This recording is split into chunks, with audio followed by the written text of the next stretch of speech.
Hey, I'll check out the audiobook of Lew Rockwell's Fascism versus Capitalism, narrated by me, Scott Horton, at audible.com. It's a great collection of his essays and speeches on the important tradition of liberty. From medieval history to the Ron Paul Revolution, Rockwell blasts our statist enemies, profiles our greatest libertarian heroes, and prescribes the path forward in the battle against Leviathan. Fascism versus Capitalism by Lew Rockwell for audiobook. Find it at Audible, Amazon, iTunes, or just click in the right margin of my website at scotthorton.org. Okay, guys, welcome back. It's my show, The Scott Horton Show. Appreciate you tuning in. Wrapping up today with Scott Paul from Oxfam. And they have this media briefing. Yemen struggling to break the fast. Welcome to the show, Scott. How are you? Doing okay. Thanks for having me on the show, Scott. Very happy to have you here. So let's see. I guess basic background, as you say in here, Saudi Arabia has been bombing Yemen for about 4 months now. According to the Wall Street Journal, its American spies and military men are controlling the airspace and picking the targets. It's really an American kind of proxy war there, bombing the Houthis in an attempt to reinstall the last dictator, Hadi. And so now you guys are talking about the humanitarian impact here, and I think it's been, if the war's been 4 months, it's been at least, 3.5 months since we first were told, at least by Patrick Coburn, if not others, that the Yemenis import as much as 90% of their food, and that under this blockade and war, we can only expect them to start starving to death basically immediately unless something is done to end this conflict. Is that about right? Yeah, we couldn't agree more on that part of that, ending the conflict. Yemen is the poorest country in the Middle East. It has been for a long time. Even before this stage of the conflict began, it had the second highest malnutrition rates in the world. Since coalition-led airstrikes began towards the end of March, the conflict has only escalated. And since then only, we've seen about 1.3 million people displaced within Yemen. And the numbers are really staggering, and they don't even do justice to the nightmare that people are living in. There's now 21.1 million people in need of urgent humanitarian assistance to survive. That's about a bit more than 4 out of every 5 people in the country. So a ceasefire and a political solution can't come soon enough. Okay, now, so now when it comes to whatever local crops, somebody's got to be growing something. I know we're talking about the Arabian Peninsula here, but is it really right? 80-90% of their food is imported. It's kind of amazing that the population was able to grow that much beyond what food that they can grow themselves would provide. It's the magic of markets, but I guess it does leave them very vulnerable at the end. It does. In a crisis like this. It is a staggering statistic. And Yemen is reliant on imports, not just to meet its food needs, but also to meet its fuel needs. And that's been a double whammy. It's been a 1-2 punch, because what food is produced within the country, just as what little food is able to be imported, if there's not fuel to move it around, people aren't able to access it. Right. So, as you said, it's a country that's immensely vulnerable to outside pressure, and it's now been effectively isolated from the international community and from its trading partners, with whom it's had historically a very close relationship. Yeah. Now, here's the thing about this, though. So we're 4 months on, and I don't know. Do you have numbers for how many people you estimate have already died of hunger or starvation or malnutrition and I guess whatever diseases that hit along with that level of weakness that gets lumped in with basically you could call it starved to death already, and how many more? It seems like if their markets are completely shut down, their imports are completely shut down, the war continues to rage.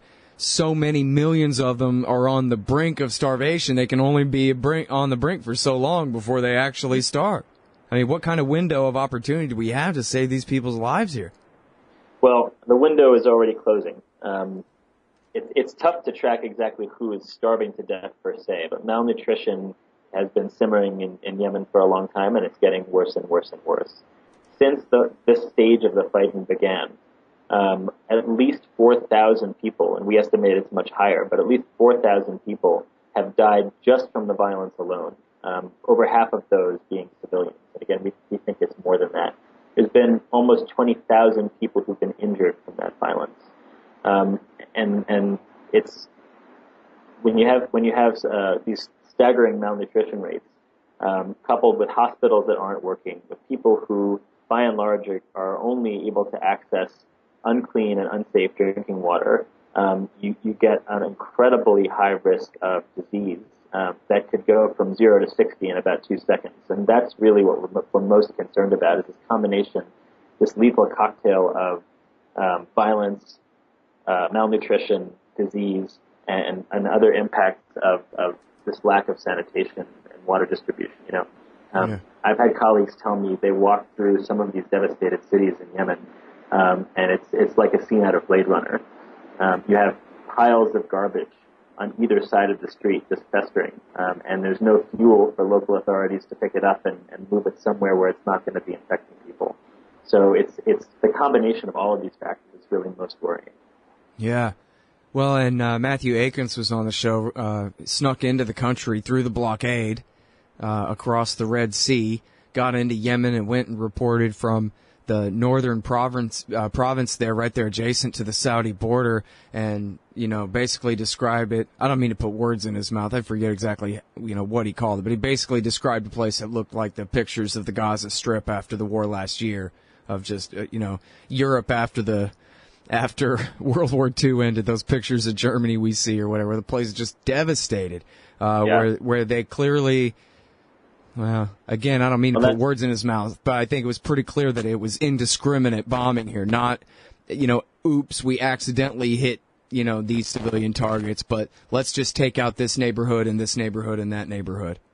Yeah, Sada Governorate in the far north is the one that's probably suffering most of all. About 80% of its people are going hungry right now, and 50% are at a critical level in terms of food security. They've also had to deal with some of the most devastating airstrikes, and it's interesting that he said he has he concludes that it's indiscriminate because we're not an investigative agency. We're there to provide humanitarian assistance, and so it's difficult for us to draw legal conclusions about who's bombing indiscriminately or who's targeting civilian infrastructure. But the level of destruction is just jaw-dropping, and I think there's it's easy to make that inference when you look at the hundreds of civilian sites that have been damaged through the airstrikes and through the ground fighting as well since this stage of the conflict started. You have hospitals, schools, religious centers, bridges and main roads, and collectively what it all means is that people aren't able to get the basic services that they need, even from aid agencies that are there and able to deliver help, because they need to at least be able to leave their homes in a safe way and go to a place that's a little bit safer, or go to a place where services are being carried out. Mm-hmm.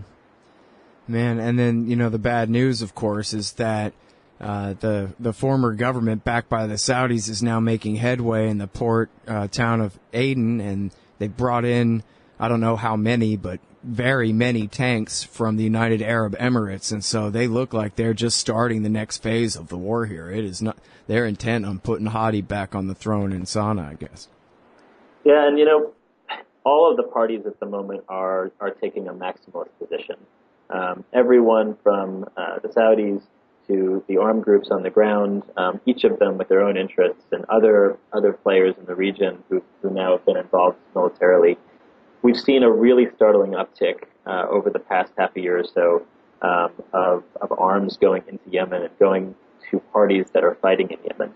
And the result of all of that is that what had been a set of political grievances and political disagreements have now crystallized and hardened into sort of deeply entrenched military conflict. And it's in everyone's interest in Yemen for these parties to put down their arms and agree on a political solution that's inclusive of all of the different groups that have an interest there. Yeah. And at the same time, none of them are willing to give up on their dreams of total control and imposition of their authority. Right. All right. Well, can you stay one more segment with us here? Yeah, absolutely. Happy to. Okay, great. Hang tight right there, everybody. It is Scott Paul from Oxfam. We'll be right back. Hey, all Scott here. If you're like me, you need coffee. Lots of it. And you probably prefer it tastes good, too. Well, let me tell you about Darren's Coffee Company at darrenscoffee.com. Darren Marion is a natural entrepreneur who decided to leave his corporate job and strike out on his own, making great coffee. And Darren's Coffee is now delivering right to your door. Darren gets his beans direct from farmers around the world. All specialty, premium grade with no filler. Hey, the man just wants everyone to have a chance to taste this great coffee. darrenscoffee.com. Use promo code Scott and you get free shipping. darrenscoffee.com. All right, so you guys, welcome back to the show. I'm Scott Horton. This is my show, The Scott Horton Show. Wrapping up for the week here. Talking with Scott Paul from Oxfam. We're talking about the Saudi-American war in Yemen. It's Saudi planes, but it's, of course, the Americans are the ones running the entire air traffic control and everything, picking the targets according to the Wall Street Journal.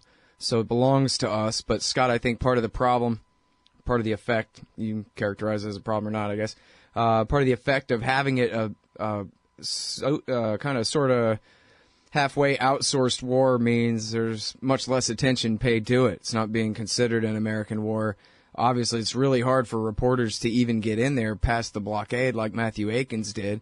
There's very little journalism coming out of there, very little incentive, I guess, for especially American reporters to even cover the thing.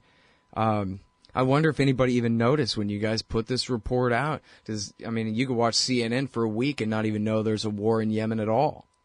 Yeah, I think you're spot on that the difficulties that journalists have had getting into the country has really limited the ability of organizations like ours to spotlight just how much people are suffering.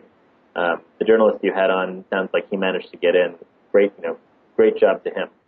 But when we put reports out like this, our goal is to really spotlight just how much people are suffering, and also what needs to be done to bring this conflict to an end and to end that suffering.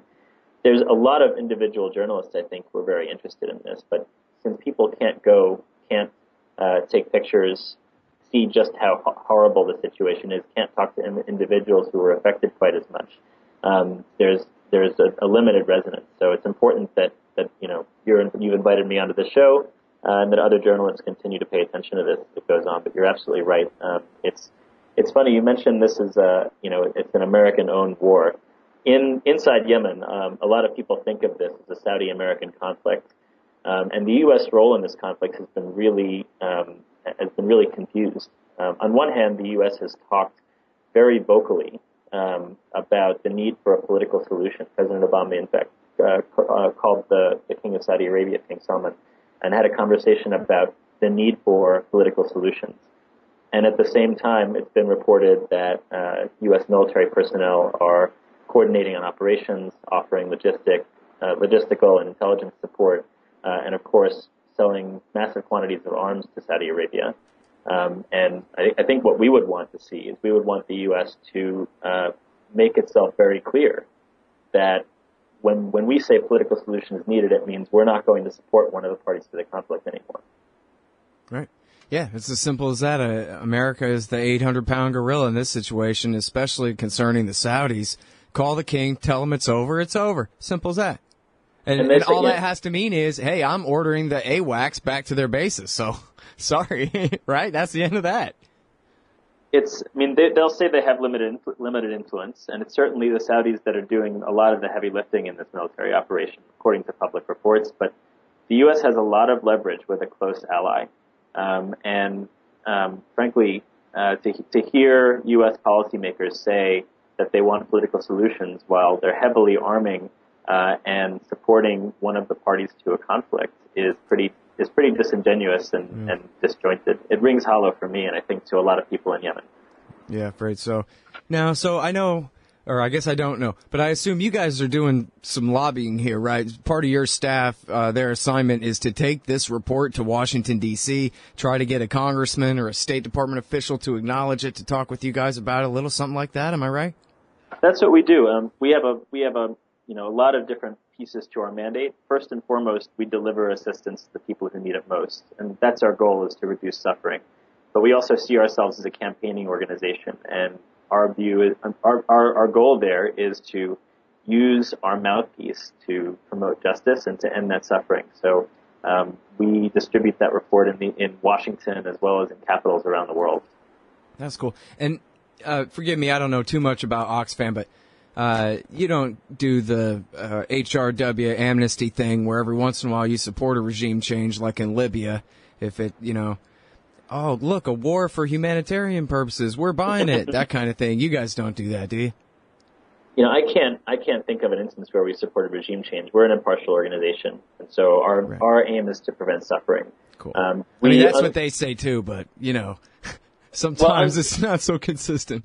Yeah, unlike a lot of humanitarian organizations, sometimes we do speak out in favor of or in opposition to use of force in a specific situation, but it has to be an extraordinary situation for us to support the use of force, and it would have to be very, very specifically devoted to protecting civilians, and we'd have to have confidence that people on the ground want that, and that it's reasonably likely to happen. Well, that was the exact script. It was all lies, but that was the story for the Libya war in 2011, of course, that Amnesty jumped right on board with. But I guess you guys didn't. That wasn't quite good enough excuse for you, huh? We didn't adopt that position. And here in Yemen, this is a case where it's very clear that the military objective, if all the parties continue to pursue their military objectives, and refuse to make some pretty common sense concessions that would end the suffering of 21.1 million people, that's unacceptable for us. Right. Yeah, absolutely.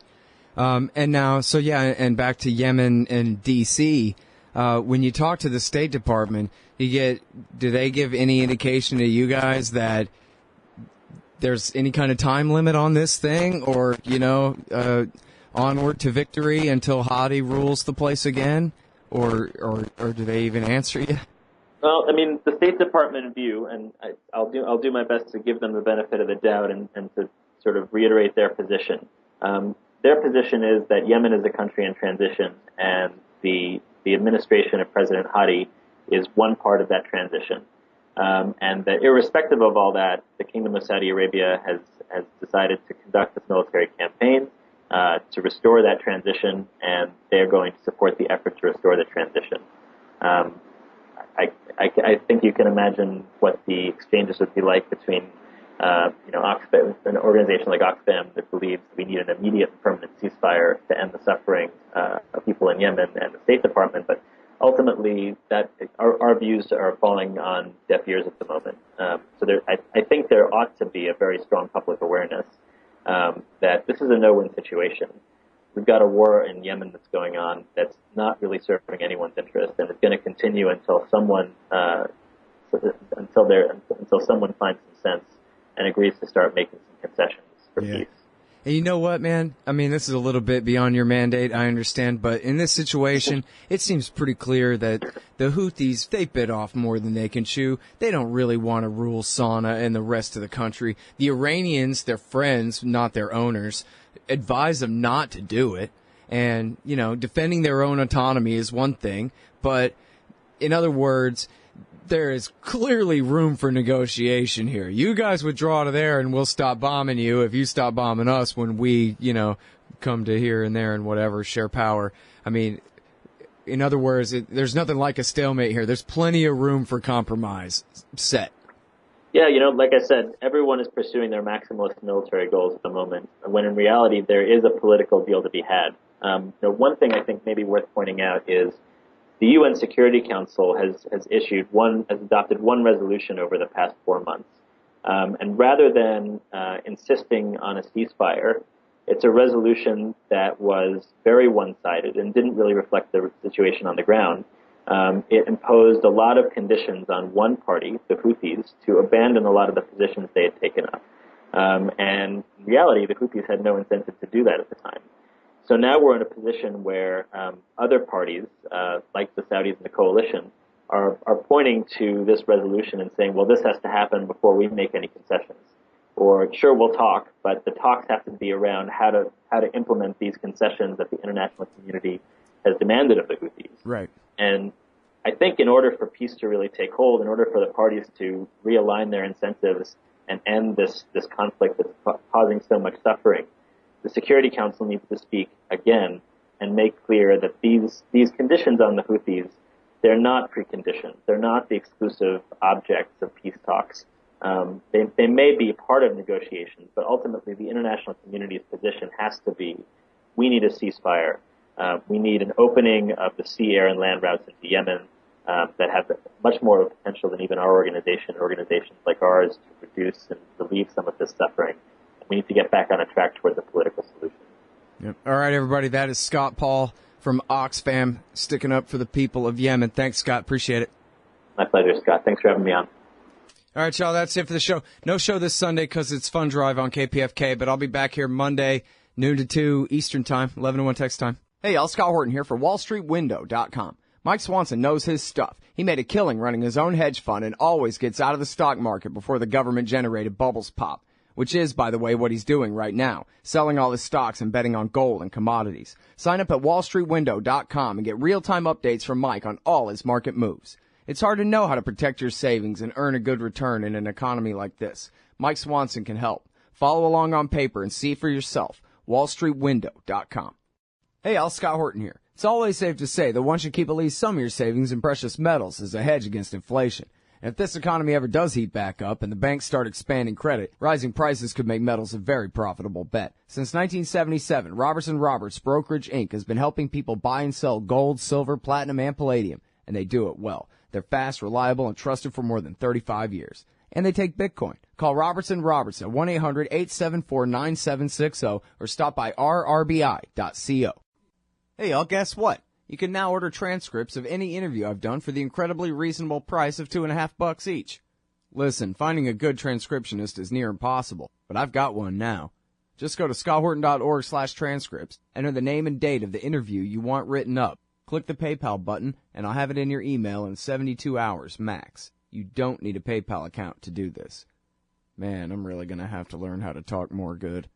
That's scotthorton.org/transcripts.